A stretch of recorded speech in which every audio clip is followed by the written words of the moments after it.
কৃষ্ণ প্ৰভু সমস্ত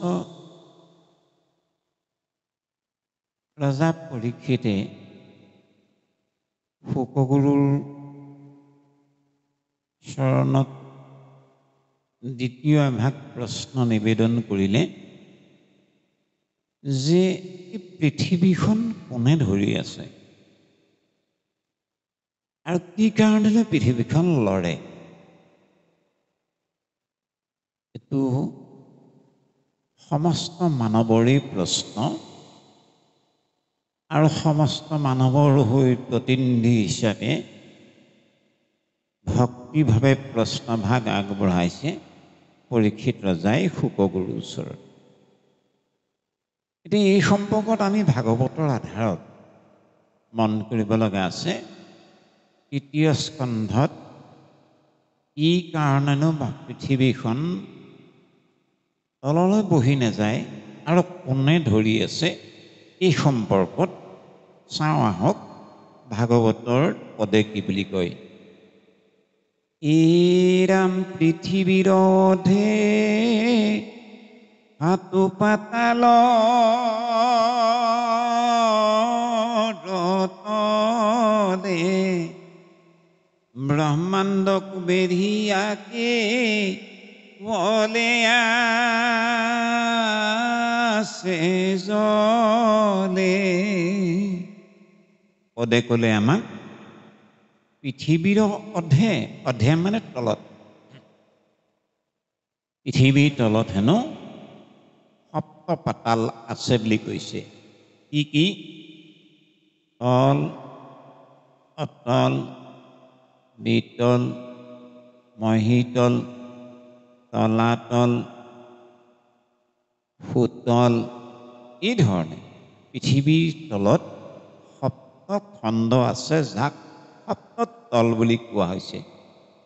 পৃথিৱীৰ অধে সাতু পাতালৰ তলে ব্ৰহ্মাণ্ডকো বেঢ়িয়া কেৱলে আছে জলে। অৰ্থাৎ এই পৃথিৱীৰ তলত থকা সপ্ততলক সমুদায় মিলাই এখন ব্ৰহ্মাণ্ড বুলি কৈছে। ব্ৰহ্মাণ্ডকো বেঢ়িয়া কেৱলে আছে জলে।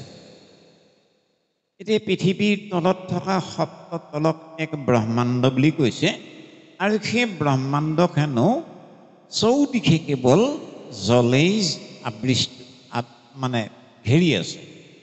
যেনেকৈ পৃথিৱীখনৰ চৌদিশে জলেই জল, ঠিক তেনেধৰণে পৃথিৱীৰ অধত থকা, তলত থকা সপ্তপাতালৰ যিটো ব্ৰহ্মাণ্ড বুলি কোৱা হৈছে, সেই সপ্তপাতাল ব্ৰহ্মাণ্ডকো বেঢ়িয়া কেৱলে আছে জলে। এতিয়া জলৰ ওপৰতে আমাৰ পৃথিৱীখন আছে, জলৰ ওপৰতে সপ্ততল আছে। এতিয়া পৃথিৱীখন তললৈ কিয় বহি নাযায় আৰু সপ্ততল সপ্তপাতাল কিয় পানীত ডুবি নাযায় বা তললৈ বহি নাযায়?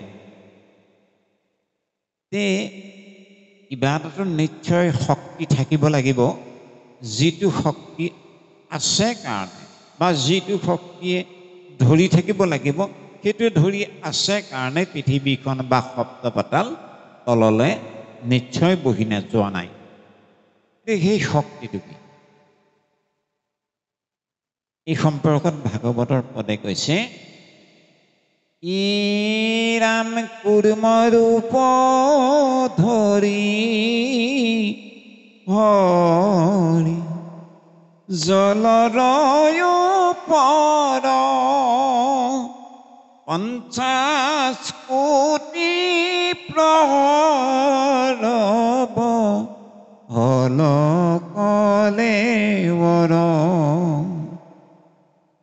কুৰ্মৰূপ ধৰি হৰি জলৰ ওপৰত, প্ৰভু সমস্ত সপ্তপাতালৰ তলত যি জল আছে, সেই জলৰ ওপৰতে হেনো ভগৱান কৃষ্ণই কি কৰিলে, এই সপ্তপাতাল মিলি যাক ব্ৰহ্মাণ্ড বুলি কোৱা হৈছে বা যাৰ ওপৰত পৃথিৱীখন ৰৈ আছে বুলি কোৱা হৈছে, এই শশাগৰা বসুমতী আৰু সপ্তপাতাল তললৈ জলত ডুবি নোযোৱাকে উপংগী থাকিবৰ কাৰণে ভগৱান কৃষ্ণৰ এই সৃষ্টি ৰাখিবৰ কাৰণে ভগৱন্তৰ এভাগ মহান কৃপা হ'ল আৰু সেই ভগৱান কৃষ্ণক যাক কোৱা হয় অনাদি। ভাগৱত গ্ৰন্থৰ ৩য় স্কন্ধত এই বিষয়টো এনেধৰণে আছে যে অনাদি পাতন। অনাদি মানে যাৰ আদি নাই, যাৰ অন্তও নাই, সেইকাৰণে সেই বস্তুভাগক কোৱা হয় অনাদি। এতিয়া অনাদি কোন? কেৱল ভগৱান কৃষ্ণহে অনাদি। যিজন কৃষ্ণ এই সৃষ্টি যেতিয়া নাছিল তেতিয়া কেৱল আছিল ভগৱান কৃষ্ণহে। এই সৃষ্টিখন আছে, কৃষ্ণ আছে কাৰণে সৃষ্টি আছে। আৰু যিজন কৃষ্ণ এই জগতখন শেষ হৈ যোৱা স্বত্তেও কেৱল থাকি যোৱা মহাতত্ত্বভাগ হ'ল ভগৱান কৃষ্ণহে। গতিকে সেই ভগৱান কৃষ্ণ যাক অনাদি বুলি কোৱা হৈছে, এই অনাদিয়ে কেনেকে জগতখন পাতিছে, এই সংসাৰখন কেনেকে অনাদিয়ে পাতিছে বা ধৰি ৰাখিছে, এই অৰ্থত কোৱা হৈছে অনাদি পাতন। এতিয়া অনাদিয়ে কি কৰিলে? কুৰ্মৰূপ ধৰি হৰিয়ে জলৰ ওপৰ ৫০ কোটি প্ৰহৰ বহল কলেবৰ। ভগৱান কৃষ্ণই ১ প্ৰহৰ বহলৰ কথা নাই কোৱা, ৪-৫ প্ৰহৰ বহলৰ কথা নাই কোৱা, ১০০০ প্ৰহৰ বহলৰ কথা নাই কোৱা, ৫০ কোটি প্ৰহৰ বহল কলেবৰ। সিমান এটা মহান কশ্যপ ৰূপ ধাৰণ কৰি এই সপ্ত পাতালৰ তলত জলৰ ওপৰতে ভগৱান কৃষ্ণই কুৰ্মৰূপে মূৰ্তিমন্ত হ'ল।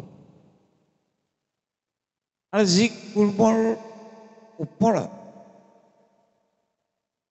নিৰ্ভৰ কৰিয়ে ভগৱান কৃষ্ণই সমস্ত ব্ৰহ্মাণ্ডক ধৰি ৰখা কামটোৰ প্ৰথম ৰূপত ৰূপায়িত হৈছে কুৰ্মৰূপে।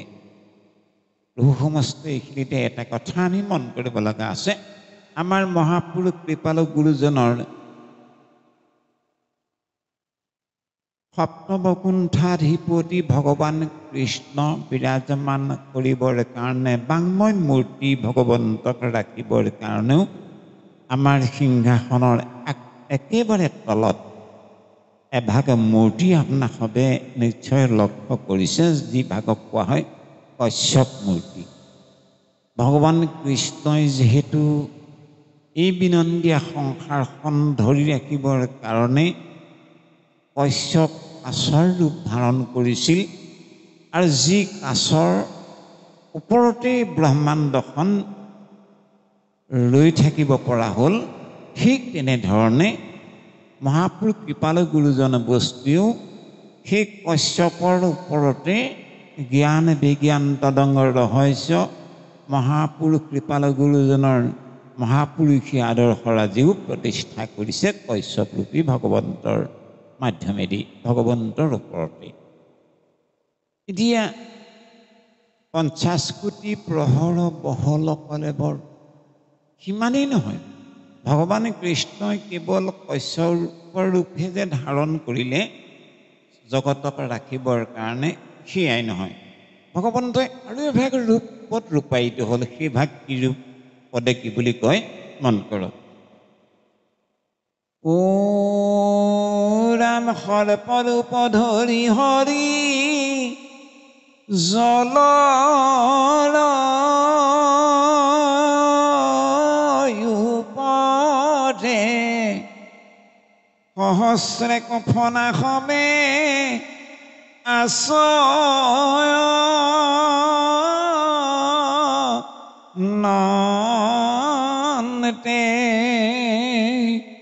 আৰু এভাগ ভগৱান কৃষ্ণৰ ৰূপত ৰূপায়িত হ'ল, মন কৰকচোন। সৰ্পৰূপ ধৰি হৰি কুৰ্মৰ ওপৰে, কুৰ্মৰ ৰূপত ভগৱন্ত বস্তু মূৰ্তিমন্ত হৈ আছেই, এই জগতখনক একেবাৰে কোনো অথন্তৰ হ'ব নোৱাৰাকৈ আমাৰ যিদৰে আমি কি কৰোঁ, বোলে ঘৰটো বনাবলৈ লৈছে, আপুনি ঘৰটো যদি তলৰ ফাউণ্ডেশ্যনটো, তলৰ ভেটিটো যদি মজবুত নহয়, তেতিয়াহ'লে ওপৰত আপুনি বেছি লোড দি ঘৰটো বনাব নোৱাৰিব। সেইকাৰণে আজিকালি কি কৰে যে একেবাৰে ফাউণ্ডেশ্যনটো মজবুত কৰিবই, লগতে একেবাৰে পৃথিৱীৰ ভূমিভাগতে এখন চাটাইং দি দিয়ে, যিখন চাটাইং দিয়াৰ কাৰণে সেই ঘৰটো ফাউণ্ডেশ্যনটো মজবুত হ'ব। ফাউণ্ডেশ্যনটো ভেটিটো মজবুত হোৱাৰ লগে লগে ওপৰত যিমান তলা বনাব পাৰে আৰু দিগদাৰ নহয়। ঠিক তেনেধৰণে এই জগতখনৰ ভেটিটো মজবুত কৰিবৰ কাৰণে ভগৱানে কৃষ্ণই কুৰ্মৰূপ ধাৰণ কৰা স্বত্বেও সৰ্পৰূপো ধাৰণ কৰিলে। ক'ত প্ৰতিষ্ঠিত হ'ল? সৰ্পৰূপ ধৰি হৰি কুৰ্মৰ ওপৰত, অৰ্থাৎ কশ্যপৰূপী ভগৱন্তৰ ওপৰতে অনন্ত নাগৰূপী ভগৱন্ত মূৰ্তিমন্ত হ'ল। ভগৱন্ত কি ৰূপত ৰূপায়িত হ'ল? 1000 ফণাযুক্ত এটি সৰ্পৰূপ ধাৰণ কৰিলে। এতিয়া এই 1000 ফণাৰ হেনো প্ৰত্যেকজনা ফণাতেই দেখিবলৈ এনেকুৱা লাগে যেন ধৱল এটা শুকুল পৰ্বতহে প্ৰত্যেক ভাগ ফণাই, আৰু প্ৰত্যেক ভাগ ফণাত যি মুকুতা অলংকাৰ জিলিকি আছে যেন চন্দ্ৰ সূৰ্যৰ জ্যোতিহে প্ৰকাশ পাইছে। এতিয়া এই 1000 ফণাৰ মাজৰ পৰাই ভগৱন্তৰ আৰু এভাগ কৃপা হ'ল। কি হ'ল? ৰাম তানে 8 ফণা 8 দিশে গইলা বহি, 8 দিগ জপিঠিত আছে ধৰি। তানে 8 ফণা 8 দিশে গইলা বহি, অৰ্থাৎ কুৰ্মৰূপী ভগৱন্তৰ ওপৰত সৰ্পৰূপী ভগৱন্তৰ 1000 ফণাৰ মাজৰ পৰাই আমাৰ দিশ 8টা, ঊৰ্ধ্ব অৰ্ধ সহিত 10টা দিশ বুলি গণনা কৰে। কিন্তু ঊৰ্ধ্ব অৰ্ধক বাদ দি পূব, পশ্চিম, উত্তৰ, দক্ষিণ, নৈঋত, ঈশান, অগ্নি, বায়ু, এই 8টা দিশক লক্ষ্য কৰি তানে 8 ফণা 8 দিশে গইলা বহি, অৰ্থাৎ সৰ্বসাধাৰণতে আনো ফণাবিলাকতকৈ মানে এই 8 ভাগ ফণা অলপ বাঢ়ি গুচি গ'ল, আৰু এই 8 ভাগ ফণাৰ ওপৰতে ভগৱন্তৰ আৰু এভাগ কৃপা হ'ল। কি হ'ল? 8 দিগ্গজ পিঠিত আছে ধৰি। দিগ্গজ মানে হ'ল হাতী। 8 ভাগ ফণাই হেনো 8টা হাতীক ধাৰণ কৰি আছে। এই হাতীকেইটা কোন? ভগৱান কৃষ্ণৰে কৃপা। ভগৱান কৃষ্ণই কুৰ্মৰূপত আবিৰ্ভাৱ হ'ল, সৰ্পৰূপত আবিৰ্ভাৱ হ'ল, সিমানেই নহয়, প্ৰকাণ্ড 8টা হাতীৰ ৰূপত ভগৱন্ত বস্তু মূৰ্তিমন্ত হ'ল। ভগৱান কৃষ্ণই যিহেতু হস্তীৰ ৰূপত ৰূপায়িত হ'ল, বহু যোজনৰ জুৰি মূৰ্তিমন্ত হোৱা এই প্ৰকাণ্ড শৰীৰৰ হস্তীকেইটাক ইন্দ্ৰ, চন্দ্ৰ, সূৰ্য, কুবেৰ, বায়ু, বন আদি দেৱতাসকলে সদায় পূজা কৰিবলৈ বাধ্য হ'ল। আৰু ৰাম বলৰদৰ পতআতি মহালীলা কৰি 8 পৰ্বত পিঠিত আছে ধৰি। ৰাম বলৰদৰ পতআতি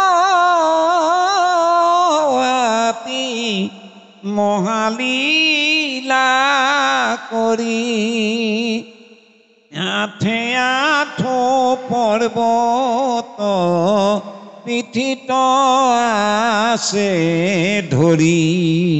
যিহেতু ভগৱান কৃষ্ণই হস্তীৰ ওপৰত ৰূপায়িত হ'ল, ইমান বলৱান, ইমান প্ৰকাণ্ড 8টা হাতী বলৰ দৰ্পত আতি মহালীলা কৰি।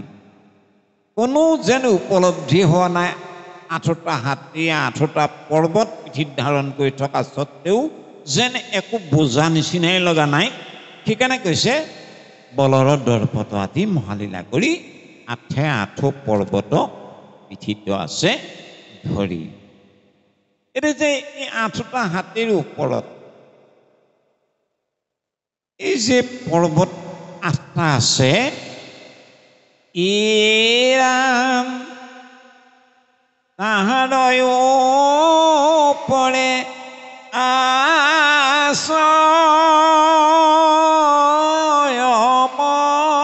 আছয়মহি, যেন চাংগ খান আগতে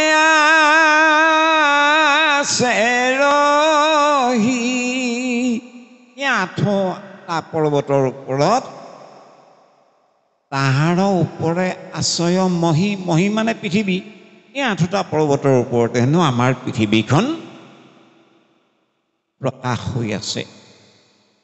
যেন 8টা 10-10 চাইজৰ ঢালাই সূতাৰ ওপৰত বাঁহৰ কাঠিৰে বনোৱা এখন চাং এখন তুলি দিলে, যিদৰে ঢালাই সূতাত 10-10 চাইজৰ ঢালাই সূতাৰ কাৰণে এই বাঁহৰে বনোৱা চাংখন একো ওজন হৈ নুঠে। কেইটামান বাঁহৰ সূতাই বাঁহৰ গাধৈখন দাঙি ধৰি থাকিব পাৰে। তেনেস্থলত যদি বাঁহৰ গাধৈখনক ধৰি ৰাখিবৰ কাৰণে 10-10 চাইজৰ 8টা খুঁটা যদি বনাই লোৱা হ'ল, কেলে বনোৱা হৈছে? গাধৈ এখন তুলি থ'ব লাগিব। সেই 10-10 চাইজৰ খুঁটাকেইটাৰ কাৰণে যিদৰে গাধৈখনৰ ওজনটো একো ওজনেই নহয়, ঠিক তেনেধৰণে তাহাৰৰ ওপৰে আশ্ৰয়মহি, অৰ্থাৎ 8টা পৰ্বতৰ ওপৰতে হেনো এই পৃথিৱীখন প্ৰকাশ পাই আছে। যেন চাংগ খান আগতে আছে ৰহি। এতিয়া সেই পৰীক্ষিত ৰাজন, এই পৃথিৱীখনক বা এই সপ্ত পাতালক ভগৱানে কৃষ্ণই যাতে সপ্ত পাতাল তললৈ ডুবি যাব নোৱাৰে, জলৰ ওপৰতে যাতে ৰৈ থাকিব পাৰে, সেইকাৰণে ভগৱানে কৃষ্ণৰ কৃপা হ'ল। প্ৰথম কুৰ্মৰূপ, তাৰপিছত সৰ্পৰূপ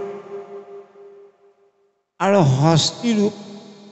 ভগৱন্তৰে কৃপা কৰি সপ্ত পাতালক ভগৱানে কৃষ্ণই যাতে ডুবি যাব নোৱাৰে জলত, ভগৱান কৃষ্ণই সমস্ত অৱস্থাতে কৃপা কৰি আছে। এতিয়া পৃথিৱীখন লৰে কিয়, এই বুলি জানিব বিচাৰিছিল পৰীক্ষিত ৰজাই। এই সম্পৰ্কত মহামুনি শুকগুৰুৱে ক'লে, সেই পৰীক্ষিত ৰাজন, যি দিশত থকা হস্তীটোৱে যেতিয়া শৰীৰ লৰাই, সেই দিশৰ পৰাই হেনো পৃথিৱীখন ভূমিকম্প অৰ্থাৎ পৃথিৱী কঁপিবলৈ আৰম্ভ হয়। নম্বৰ 1। 2 নম্বৰত আমাৰ আধুনিক বিজ্ঞানে ক'ব পৃথিৱীখন কিয় লৰে?